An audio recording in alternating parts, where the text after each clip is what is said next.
여러분 안녕하세요. 한국 PMF회 회원 여러분 안녕하십니까? 비대면이지만 이렇게 뵙게 돼서 반갑습니다. 저는 한국건설품질협회 이사 박윤철입니다. 한국건설품질협회는 국토부에 등록된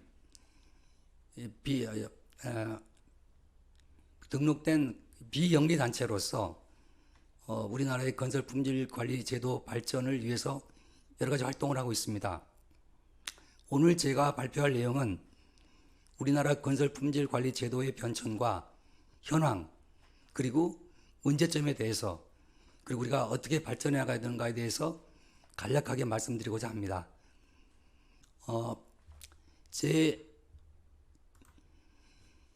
저는 현재 한국건설품질협회 이사입니다. 그리고 저는 동아건설, 한국전력기술, 철도시설공단, 최근에는 도화 엔지니어링에 근무하면서 해외 지하철 공사 현장의 감리단장을 역임했습니다. 그럼 본론으로 들어가서 오늘 발표를 하겠습니다. 앞서 말씀드린 것처럼 제가 오늘 말씀드리고자 하는 것은 우리나라 건설기술진흥법에 나타난 품질관리 제도의 변천에 대한 내용과 현재의 모습, 그리고 문제점을 말씀드리고자 합니다. 먼저 변천 과정에 대해서 간략하게 짚어보겠습니다. 우리나라의 품질관리 제도는 광복 이전과 크게 이유로 나눌 수 있는데 광복 이전의 자료는 별로 없습니다. 저의 한계 때문에 접근도 어려웠고, 그렇지만 그 당시 품질관리를 어떻게 했는지 매우 궁금해서 제가 그 시대, 일제시대에 조선총독부에 근무하셨고 일본 동경에 가서 동경시에서 근무도 하셨던 분이 살아계신 분이 계셔서 그분을 찾아가서 제가 그 당시의 품질관리 제도에 대해서 물어봤습니다. 그렇지만 그분도 별 아는 내용이 없고 그 당시는 대부분이 일제시대의 그 일본 제도에 따랐다고 합니다. 그 품질관리를 가르치는 그 학교의 선생님들도 모두 다 일본 사람이었고 그분들은 유럽에 유학 갔다 온 사람들이었다고 합니다.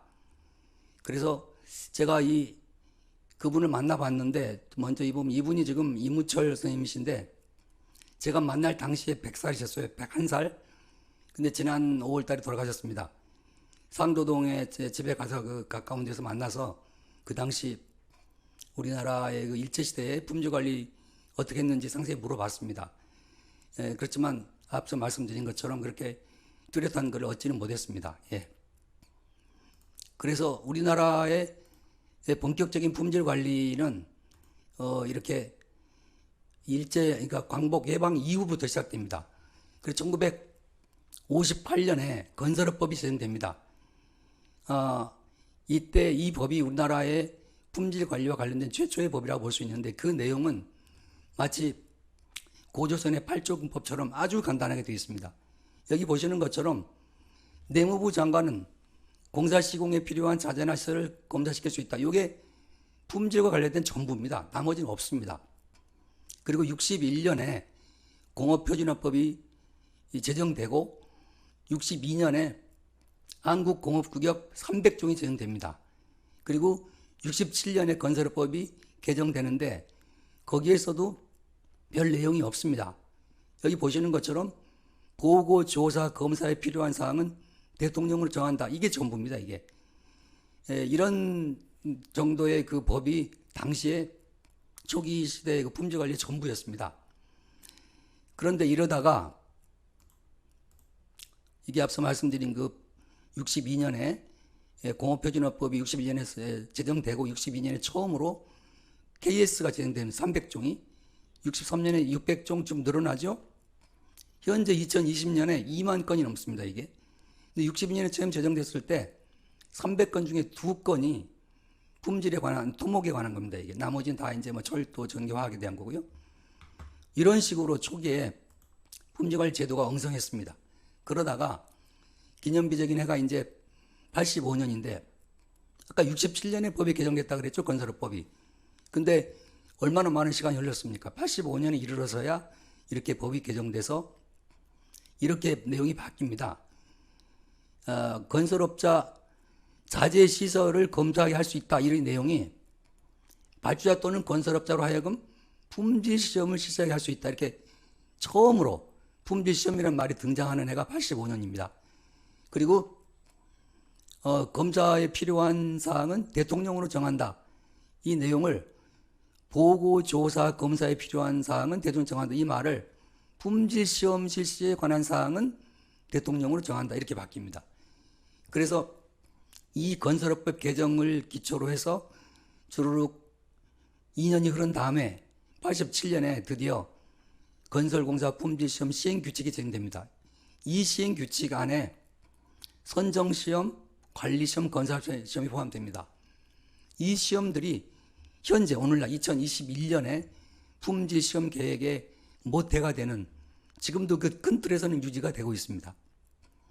그 다음에 기념비적인 사건이 일어나는데 87년에 동년이죠. 이때 건설기술관리법이 제정됩니다.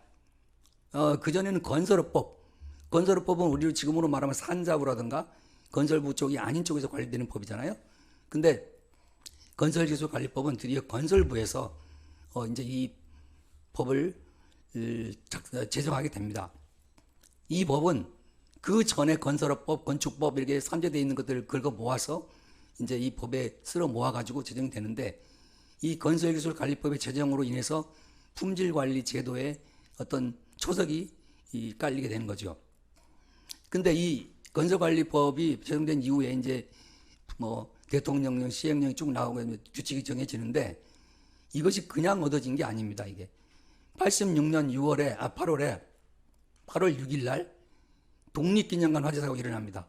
온 국민의 성금을 모아서 그 독립기념관을 짓는데 86년 8월 15일 날 광복절 날 이 준공식을 거행하려는 찰나였는데 불과 열흘을 남기고 독립기념관 화재가 나서 홀라당 타버리죠.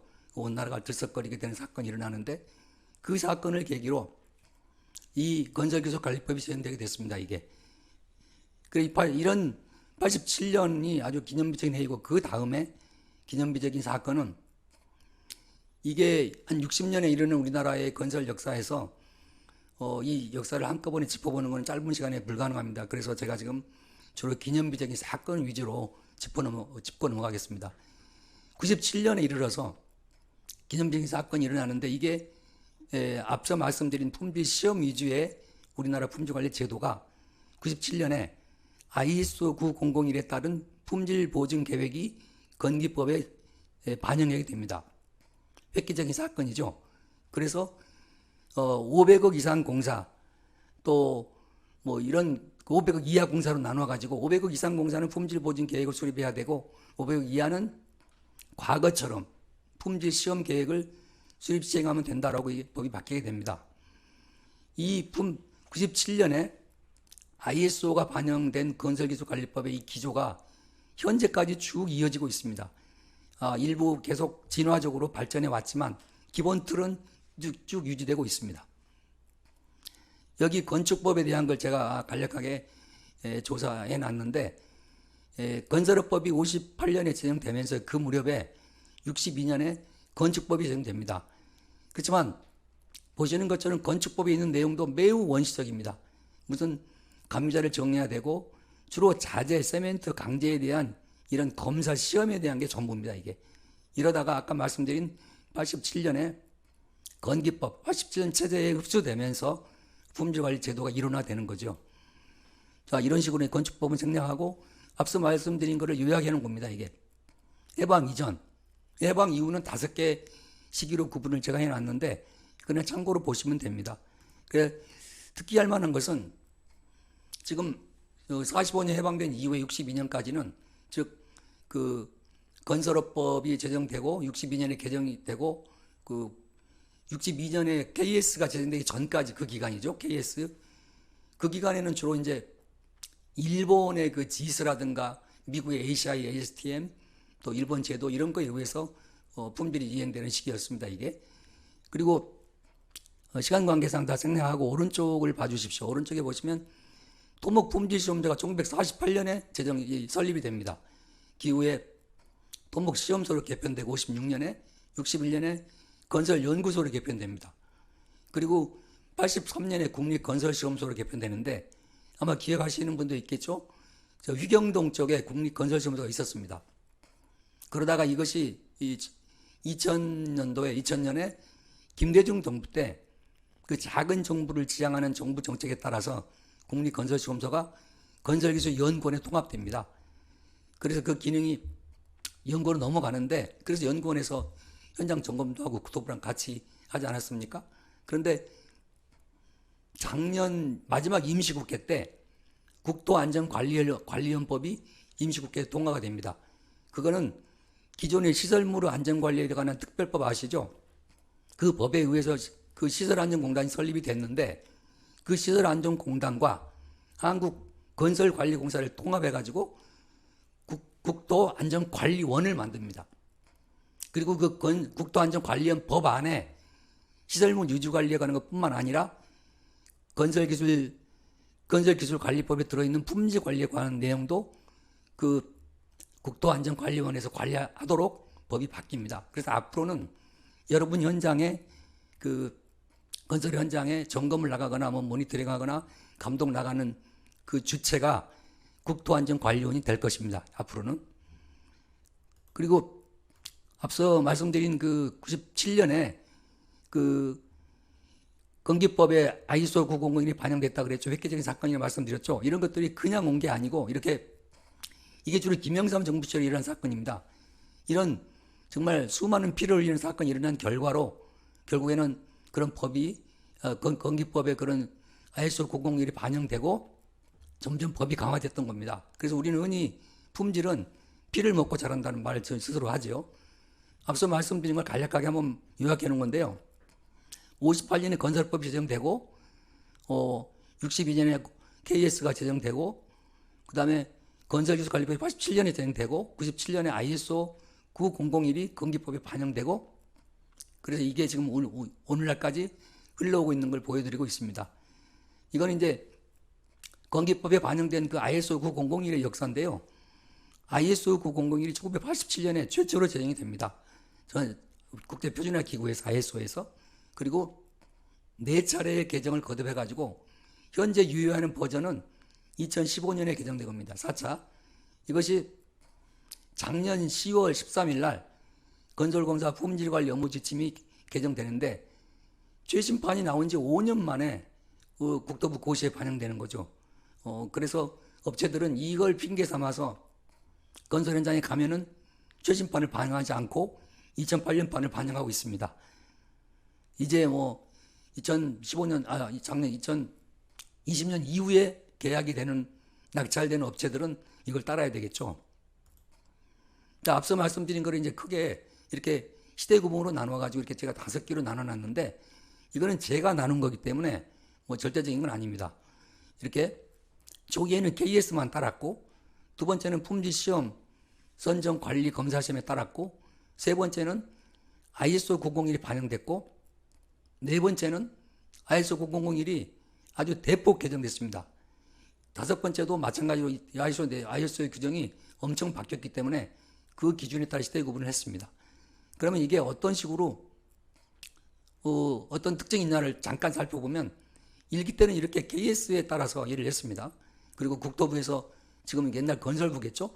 훈령이나 지시를 내려가지고 그에 따라서 일을 했고, 건설 분야를. 그 다음에 2기 때는 이제 선정관리검사시험 이렇게.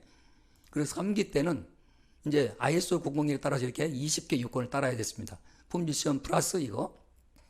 여기 지금 빨간 걸로 되어 있는 이게 검사죠. 시험. 이게 이제 옛날에 품질시험에 관한 거죠. 그리고 이런 이제 많이 점점점 복잡해지면서 이제 이게 내용이 많아지죠.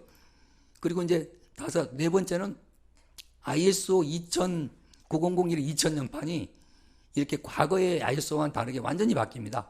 그 내용도 많이, 요구사항도 많아지고, 그래서 그거를 이제 4기로 삼았고, 지금 현재 5기라고 제가 명명한 이 기는 ISO 2015년 판에 의해서 내용이 대폭 개정됐습니다. 여기 보시는 것처럼 우리 사업관리에서 리스크 관리하죠. 리스크 관리라든가 뭐 이해관계자 니즈 관리라든가 뭐 지식관리라든가 이런 뭐 아주 생소한 내용들이 포함돼 가지고 아주 새로운 개념으로 지금 ISO를 해야 될 그런 입장에 있습니다. 그래서 이게 지금 현재 건설 현장의 모든 우리 한국 국내에서 500억 이상 공사를 하는 모든 업체는 이걸 따라야 됩니다. 이게 지금 현재 우리 모습이고, 자, 그러면 이제 좀 시간이 많다면 더 말씀을 많이 드려야 되는데, 현재 이 ISO 앞서 말씀드린 이 내용들이 구체적으로는 이렇게 많이 점점 갈수록 이렇게 점점 더 무거워지고 내용이 많아집니다.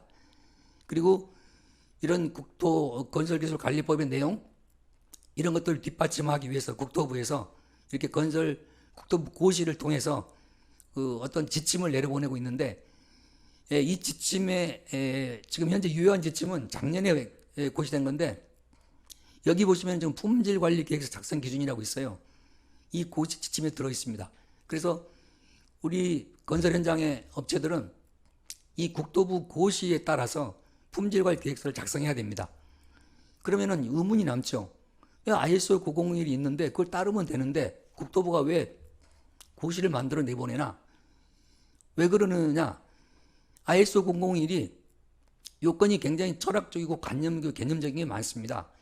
그리고 우리 현장에 적용하는데 문제가 뭐랄까 우리 현실이 열악하고 업체들이 열악하고 또 중구난방으로 이 계획서를 만드니까 어떤 통일성을 기하고 좀 이렇게 안내해주기 위해서 국토부가 고시를 만든 건데, 이게 한국화된 ISO를 만든 거예요.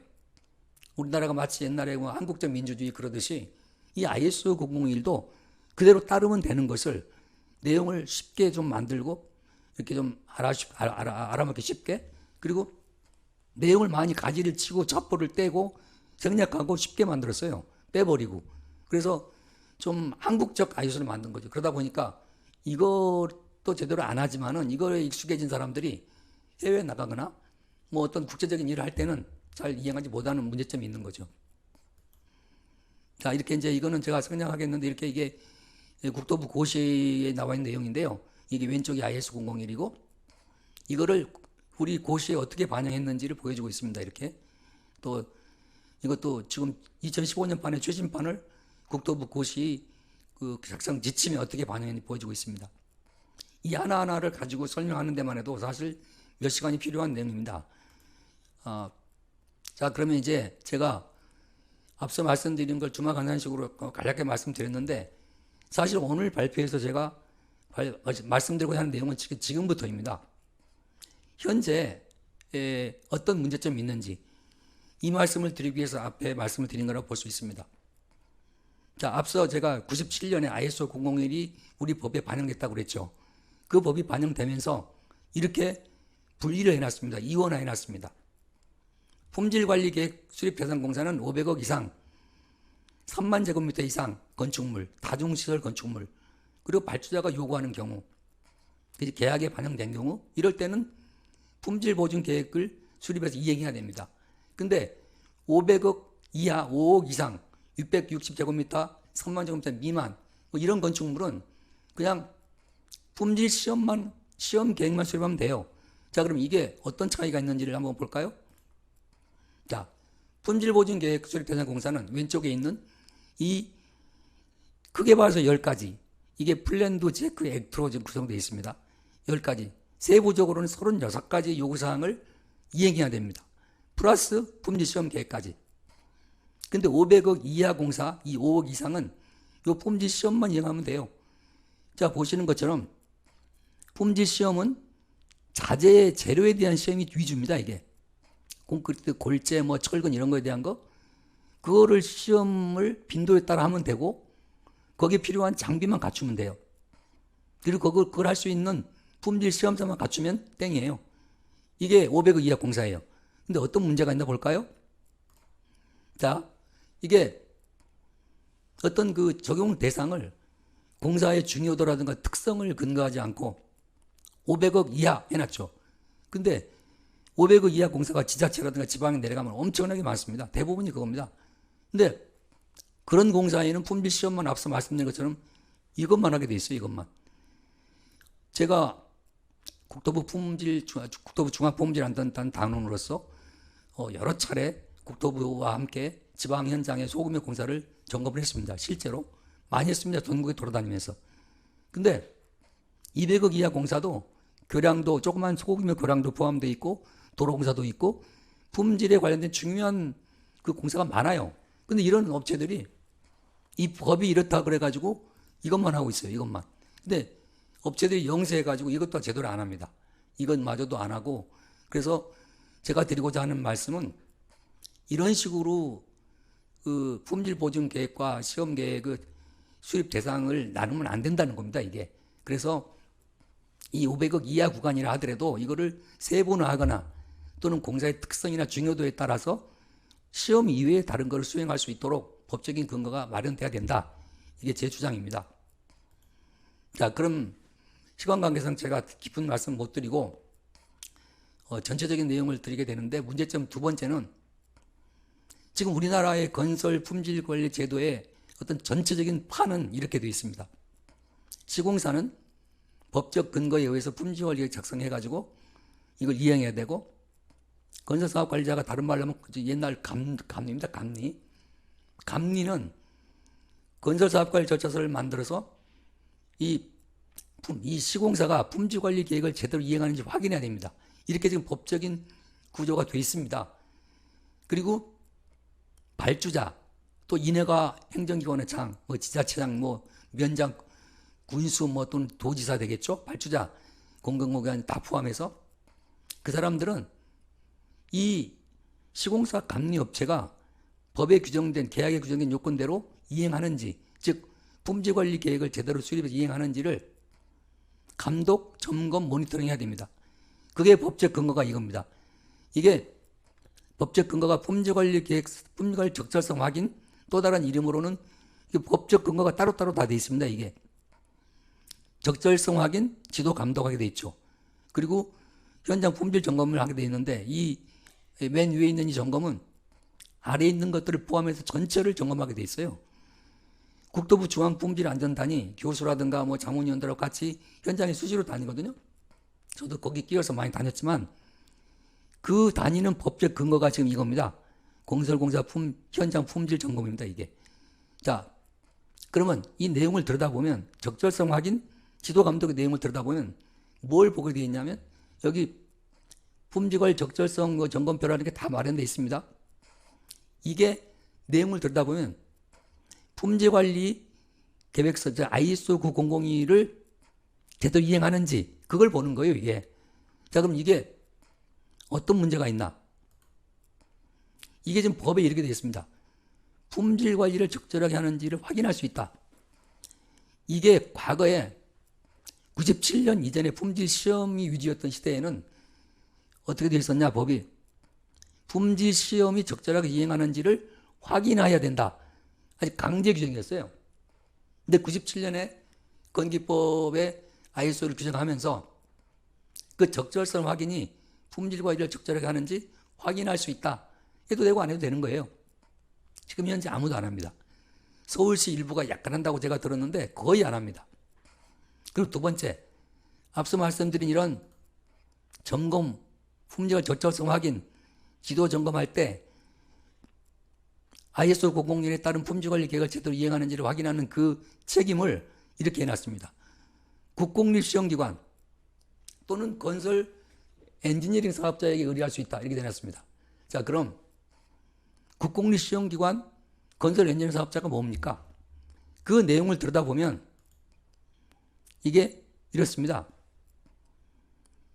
제목은 무슨 이렇게 막 바뀌었지만 내용을 들어가 보면 과거에 품질시험 전문기관입니다. 이게. 품질시험 전문기관 이름이 품질검사 전문기관으로 바뀌다가 나중에 건설기술영업자를 바뀌다가 작년에 법이 바뀌면서 건설 엔지니어링 사업자를 바뀌었어요. 이렇게 제목은 계속 바뀌었는데 내용은 그대로입니다. 품질시험 전문기관이에요. 이게. 국공립시험기관도 시험 전문기관이거든요. 그런데 이런 시험 전문기관은 자재 재료에 대한 시험만 하는 기관입니다. 시험 전문기관이에요. 시험을 해서 그 결과를 그냥 건네주는 기관이에요. 합법 판정하는 기관이 아닙니다. 근데 이런 기관이 어떻게 이런 ISO 002 36가지 요구사항을 이행할 수 있습니까? 확인할 수 있습니까? 못합니다. 절대로. 인력과 자격자가 없습니다. 이런 문제점이 있는데, 자, 그럼 모순이지 않습니까? 할 수 있는 능력이 없는 기관에다가 의뢰한다고 해놓고, 또 그것마저도 할 수 있다 해놓고, 할 수 있다 하니까 안 하는 거죠. 이런 법적인 모순이 현재 우리 법에 내재되어 있습니다. 그러니 발전이 이루어지고 있지 않는 거죠. 자, 그럼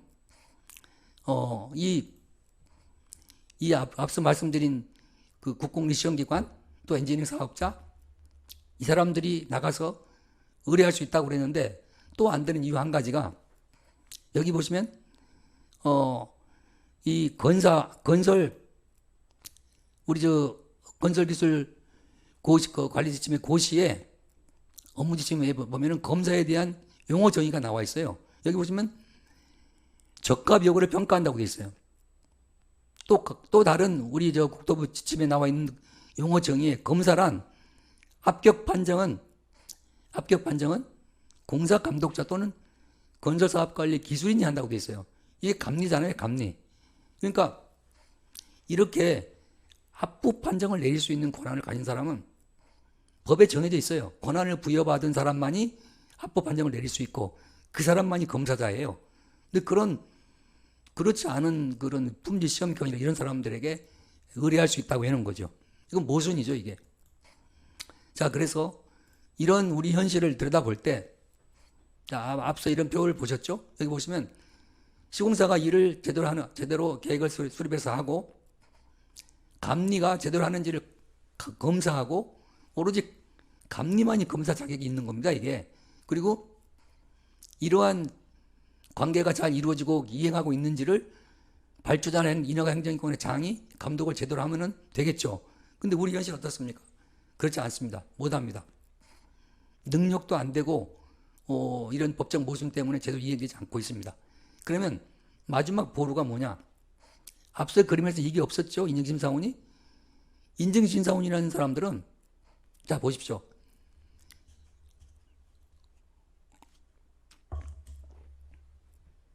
이 시공사나 건설사업관리자, 감리업체들은, 어느 일정 규모 회사들은 대부분이 인증서, ISO 9001 인증서를 다 따가지고 있습니다. 대부분이.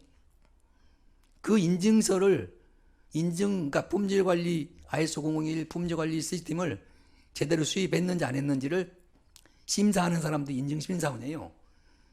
이 심사원들이 나와가지고 이 업체들을 심사한 다음에 인증서를 주거든요. 근데, 자, 이거 구도를 보십시오. 지금 현재 인증심사원이 이 앞서 나온 이 심사원 이 사람들이에요. 이 인증심사원들이 업체를 나갑니다. 이 업체는 지금 건설회사들이에요. 건설회사 나가가지고 인증심사를 해요. 품질관리 시스템이 제대로 이행됐는지 안 했는지를 이 사람들이 봅니다. 보고 잘못됐으면 지적사항을 날리겠죠? 부적합사항을. 막 부적합사항을 띄우죠? 띄우면 인증서가 안 나가지 않겠습니까? 그러면 처음에는 제대로 자문을 받아가지고 인증서를 줬다고 합시다. 근데 ISO 001 인증 시스템은 매 6개월마다 심사를 받아야 됩니다. 6개월, 1년마다. 그때 심사원이 나가거든요. 나가서 이 업체 시공사 이런 데 가가지고 지적서를 막 날려요. 그럼 이 회사에서는 이 인증심사원을 배제시킵니다. 이 인증기관에다가, 야, 당신네 심사원들 A란 심사원 다음에는 오지 말라 그래. 못 오게. 야, 싫어. 그렇게 하거나, 또는 이 회사에서 다른 인증기관을 바꿔버려요. 지금 현재 인정기관에 등록된 인증기관이 쉬운 4개가량 됩니다. 그리고 우리나라 인정기관에 등록되지 않은 외국 인증기관은 수백 개 또는 지금 수천 개인지 알 수가 없어요. 어마어마하게 많습니다. 홍콩, 싱가포르에다가 주소를 두고 그냥 소리만 넘겨주거나 돈만 붙여주면 그냥 인증서가 와요. 이런 말도 안 되는 보따리 장사들이 엄청 많거든요. 그러니까 이 인증기관에서 이 인증심사원 인증을 잘못하면 잘라버리면 되죠. 근데 못 잘라요. 왜요? 이 인증심사원은 제대로 심사를 하면은 이 회사에서 자기를 못 오게 하니까 밥줄이 떨어지고, 그런 인증심사원을 잘라버리면 인증기관은 인증심사원들로부터 그 인증을 하는 결과로 먹고 살거든요. 안 되죠. 업체가 다 날아가 버리면 밥줄이 끊어지죠. 그리고 이런 식으로 인증심사를 제대로 하지 않고 인증기관이 인증 관리를 잘 못하면 인정기관에서 인증기관을 자격을 박탈하면 돼요. 근데 못해요. 왜? 이 인정기관은 인증기관이 내는 연회비가 꽤 비싸거든요. 그걸 먹고 살아요. 그리고 심사원들의 자격을 관리하는 곳이 한국심사자격인증원이라고 있습니다. 이게 여기서는 심사원들로부터 회비를 먹고 살아요. 그러니까 이렇게 먹이사슬이 잘 갖춰져 있어요. 그런데 현재 이 심사를 제대로 잘 못한다는 것을 자기들 다 압니다. 알지만 손을 대질 않는 거예요. 왜? 먹고 살아야 되니까. 제가 이런 공식적인 자리에서 이런 말씀을 드릴 수 있는 거는 제가 이런 걸 다 피부로 경험을 했고 알기 때문에 말씀드리는 거예요. 절대 지적을 제대로 안 했습니다. 제가 이 업체 관계자들과 면담을 하면 와서 뭐라고 하냐면 이율배반적인 말이긴 하지만 이 사람들 나와가지고 아무 도움이 안 됩니다. 잠깐만 마시고 갑니다. 이렇게 말합니다. 근데 또 지적을 많이 하잖아요. 그럼 또 이 사람 또 빼달라 그러죠. 인증기관 바꾼다고 협박을 하죠. 이 인증체계 내에서는 이 시공사가 갑 중에 갑입니다. 완전히 쌍갑입니다. 이게. 자, 그러면 이 ISO 001 심사 C팀 이것만 그러느냐? 여러분 얼마 전에 며칠 전에 그 던킨 도나스 사건 아시죠? 그 위생 불량해가지고 막 TV에 나오고 그 삼립그룹의 그 던킨 그랬죠? 그 던킨이 해썹 인증을 받은 회사예요. HACCP 해썹. 그거 굉장히 엄격하고 그 유명한 그 인증 그 코드지 않습니까? 그런데 거기 다 받았어요. 제가 자료를 다 가지고 있는데 해썹 인증을 심사를 받고 간 며칠 후에 부적합사항이 다 나오는 회사가 많아요. 이게 뭐 유기농 농산물 표시라든가 뭐 많은 우리 인증이 수도 없이 많은데 그런 인증들이 이런 먹이사슬 관계에 의해서 서로 짜고 치는 고스톱처럼 이행이 안 되고 있습니다. 이게 엄격하게 이상하게 그 유명한 어떤 국제 규격이 우리나라에만 들어오면 한국적으로 바뀌어가지고 조금 지나면 이렇게 돼버리거든요. 안타까운 일이지만 그래서 이게 지금 어떤 그 우리나라 품질관리 ISO 품질관리 제도나 또는 전문가가 양산되지 않고 있는 이렇게 만들어지지 않고 있는 이유가 한두 가지 원인에 대한 게 아니라 여러 가지 이렇게 제도적인 거 또 이런 뭐 현실적인 이런 경제적인 문제 이런 거에 다 얽혀가지고 문제가 지금 풀어지지 않고 58년에 건설업법이 제정되고 97년에 ISO 건축법이 도입됐죠. 이게 수많은 시간이 흘렀죠. 그렇지만 그럼에도 불구하고 아직까지 이렇게 되지 않고 잘 발전되지 않고 옛날에 지금이랑 똑같이 머물러 있는 이유가 그런 데 문제가 있다고 저는 생각합니다. 그래서 제가 오늘 다소 비판적인 말씀을 드렸는데 이거는 우리나라의 건설 품질관리 제도에 대한 애정 때문에 더 발전하기를 바라는 마음에서 비판적으로 말씀드린 겁니다. 이런 점이 더 보완되고 관계자들이 이런 걸 알아가지고 제도 개선에 앞장서주고 우리가 모두 힘을 합해야 된다고 생각합니다. 제가 아주 짧은 시간에 두서없이 말씀을 드렸는데 제 발표를 듣고 조금이라도 일만이라도 도움이 되셨기를 바랍니다. 그렇다면 보람이 있겠습니다. 네, 여러분 부족한 강의 경청해 주셔서 감사합니다. 네, 그냥 마치겠습니다.